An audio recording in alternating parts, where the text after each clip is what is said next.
Assalamualaikum warahmatullahi wabarakatuh. Di sini saya Safitri Lestari dari kelas 12 MIPA 2, nomor absen 28, akan mengerjakan tugas dari Bu Lita Ratnasari, mata pelajaran fisika.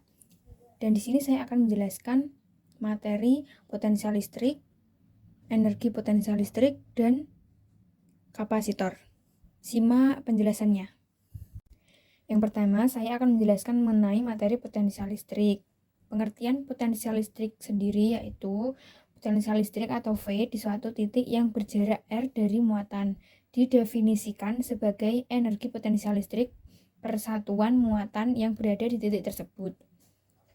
Nah, di sini ada gambarnya yaitu I, ini jaraknya R, dan ini titik tujuannya. Dirumuskan V sama dengan K kali I per R, di mana V yaitu potensial listrik satuannya volt, I yaitu besar muatan satuannya C, K yaitu konstanta gaya kolom yang nilainya 9 kali 10 pangkat 9 Nm kuadrat per C kuadrat. R yaitu jarak dari muatan atau satuannya meter. Nah, yang perlu diingat yaitu tanda plus dan minus pada muatan diikutkan dalam perhitungan karena potensial listrik merupakan besaran skala. Di sini ada usaha memindahkan muatan. Ini ada gambarnya, bisa dilihat sendiri. Ini ada I, ini R1, jaraknya ke R2. Yang pertama ada R1, yang kedua ada R2. Usaha yang dibutuhkan untuk memindahkan muatan uji I2 dari posisi R1 ke posisi R2 dirumuskan W sama dengan EP2 kurangi EP1. W sama dengan K I2 per R2 dikurangi K I2 per R1. W sama dengan I2 K I per R2 dikurangi K I per R1.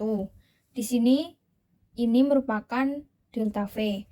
Jadi rumusnya W sama dengan I2 dikali delta V, di mana W adalah usaha atau J, I2 adalah muatan uji atau satuannya C, delta V adalah beda potensial atau satuannya volt. Lalu kita lanjut ke contoh soalnya. Contoh soalnya yaitu tentukan usaha yang diperlukan untuk memindahkan muatan 9 NC dari suatu titik yang potensialnya 7 volt ke titik lain dengan potensial 50 volt.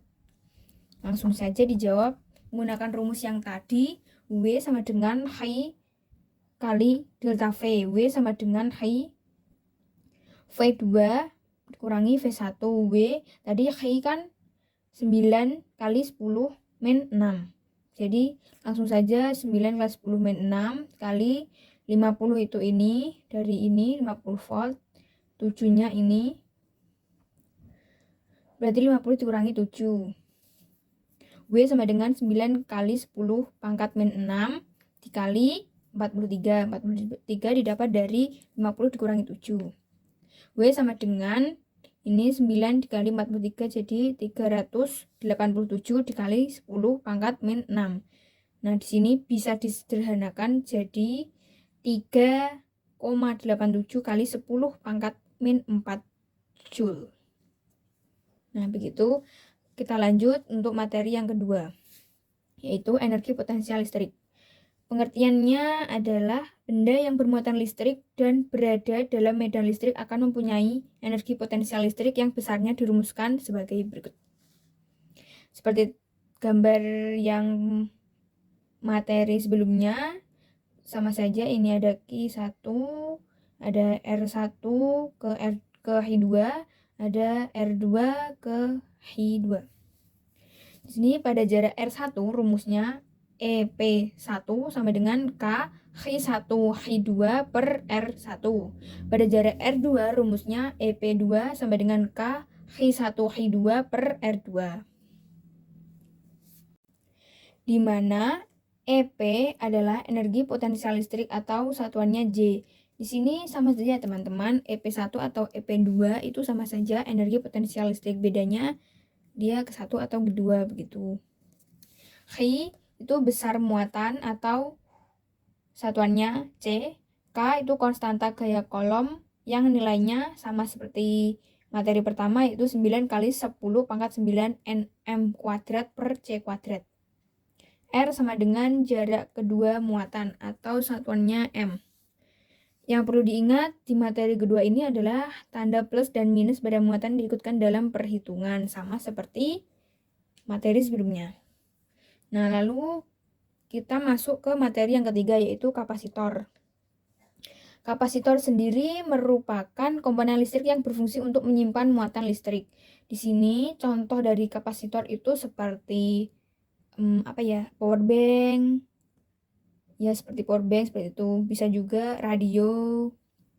Dan di sini simbol kapasitor adalah seperti ini. Ya, seperti ini. Ini adalah simbol kapasitor. Kapasitansi kapasitor rumusnya yaitu C sama dengan I per V, di mana C adalah kapasitansi kapasitor atau farad, atau bisa juga disebut dengan F satuannya.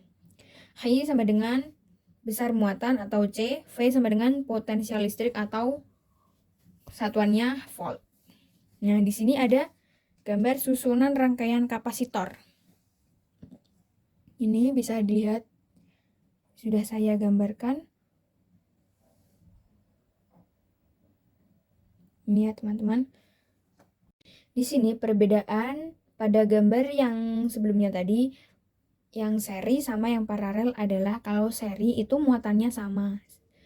Beda potensial tegangan. Itu berbeda. Kalau paralel itu muatannya berbeda, tetapi beda potensial tegangannya sama. Jadi kebalikannya. Lalu energi yang tersimpan pada kapasitor. Energi yang tersimpan pada kapasitor dirumuskan W sama dengan setengah CV kuadrat, atau karena C sama dengan I per V, maka W sama dengan setengah I V atau W setengah I2 per C, di mana W sama dengan energi listrik atau satuannya J, I besar muatan, satuannya C, C kapasitansi kapasitor, satuannya farad atau F, V tegangan, satuannya volt. Ini ada contoh soalnya.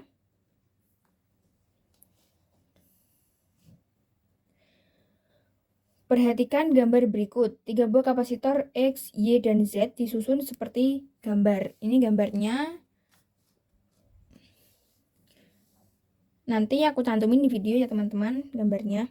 Nah, ini jika saklar S ditutup, tentukan A. Kapasitansi total rangkaian, B. Muatan total pada rangkaian, C. Muatan dan tegangan pada masing-masing kapasitor, D. Energi yang tersimpan pada kapasitor Z.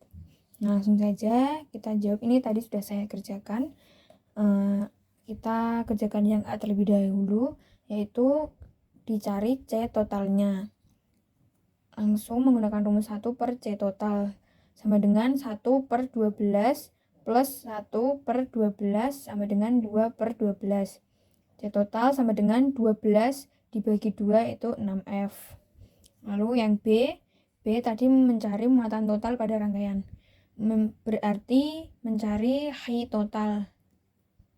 Itu rumusnya C sama dengan I per V. I total sama dengan C total dikali V total. I total sama dengan 6 dikali 24. I total sama dengan 144 C. Lalu yang C, muatan dan tegangan pada masing-masing kapasitor. Yaitu I total sama dengan I paralel sama dengan I Z sama dengan 144 C. VZ sama dengan I Z per CZ sama dengan 144 dibagi 12 sama dengan 12 volt. VP sama dengan IP per CP sama dengan 144 dibagi 12 sama dengan 12 volt sama dengan VX sama dengan VY. VX sama dengan CX dikali VX sama dengan 6 dikali 12 yaitu 72 C. HY sama dengan CY dikali VY sama dengan 6 kali 12 sama dengan 72 C. Lalu kita mencari yang D. D yang dicari yaitu WZ. Langsung kita masukkan rumusnya. W sama dengan setengah kali CV kuadrat. WZ sama dengan setengah dikali CZ dikali VZ kuadrat sama dengan setengah dikali CZ-nya tadi 12 dikali 12 kuadrat sama dengan 864 Joule. Oke teman-teman, semoga penjelasan saya bisa dimengerti dan mudah dipahami. Mohon maaf apabila ada salah kata dalam menjelaskan. Wabillahi taufiq wal hidayah. Wassalamualaikum warahmatullahi wabarakatuh.